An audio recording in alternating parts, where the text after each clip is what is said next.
Patient का विषय में मैं जनता के साथ हूँ। हाँ, खोज ना होना चाहिए। और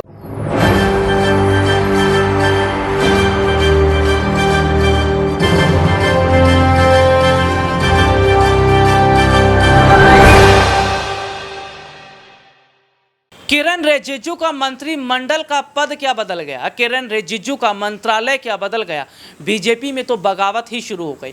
किरण रिजिजू ने भले ही ये कहा कि ये तो चलता रहता है, लेकिन अंदर तो कुछ और ही कहानी चल रही है।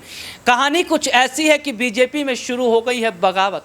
2024 के लोकसभा चुनाव से पहले बीजेपी में शुरू ही बगावत इस जाहिर तौर पर बताती है कि पार्टी के हालात ठीक नहीं है।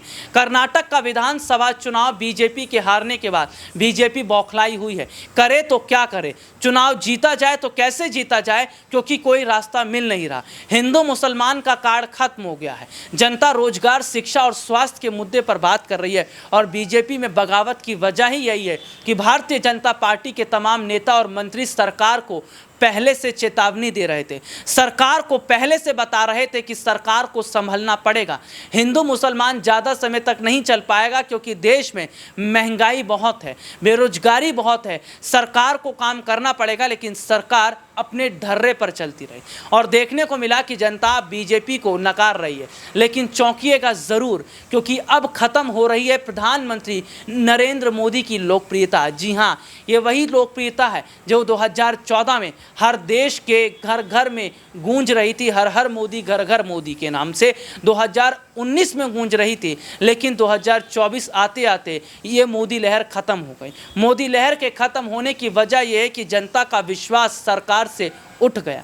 कर्नाटक में प्रधानमंत्री नरेंद्र मोदी ने ताबड़तोड़ कई रैलियां तो की, लेकिन कोई फर्क नहीं पड़ा। और ऐसे में बीजेपी में बगावत जो शुरू हुई है, इसमें वित्त मंत्री निर्मला सीतारमण ने भी अब ये मान लिया है कि महंगाई तो है, सरकार को काम तो करना चाहिए। क्या अपने ही नेताओं और मंत्रियों की बात नहीं सुन रहे देश के प्रधानमंत्री नरेंद्र मोदी?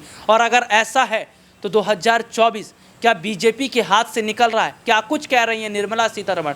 देखिए एक रिपोर्ट। पेशेंट का विषय में मैं जनता के साथ हूँ। हाँ, खोज ना होना चाहिए। और ये रिपोर्ट आपने देखी, जिसमें विस्तार से हमने अपने दर्शकों को दिखाया। तो जो तस्वीर इस वक्त की नज़र आ रही है, वो तस्वीर बहुत कुछ बयां करती है। इस तस्वीर से एक बात तो साफ है कि बीजेपी में अगर ये बगावत रुकी नहीं तो शायद आने वाले वक्त में पार्टी दो भागों में बढ़ जाएगी। क्योंकि एक और जहां ये कहा जा रहा है कि प्रधानमंत्री नरेंद्र मोदी केवल अपने हिसाब से काम कर रहे हैं, तो दूसरी तरफ ये कहा जा रहा है कि तमाम मंत्रियों के तबादले या तमाम मंत्रियों का जो इधर से उधर फेरबदल हो रहा है, ये केवल सरकार की गलती की वजह से। तो क्या बीजेपी में जो बगावत हुई है, वो बगावत पीएम मोदी के लिए बड़ा खतरा बन रही है? क्योंकि 24 के चुनाव से पहले अगर विपक्ष मजबूत हो रहा है और भारतीय जनता पार्टी के तमाम नेता और मंत्री सरकार को सलाह दे रहे हैं, लेकिन सरकार नहीं मान रही, तो क्या अब वाकई बीजेपी का 2024 का रास्ता बंद होने वाला है? और बीजेपी में जो बगावत हुई है,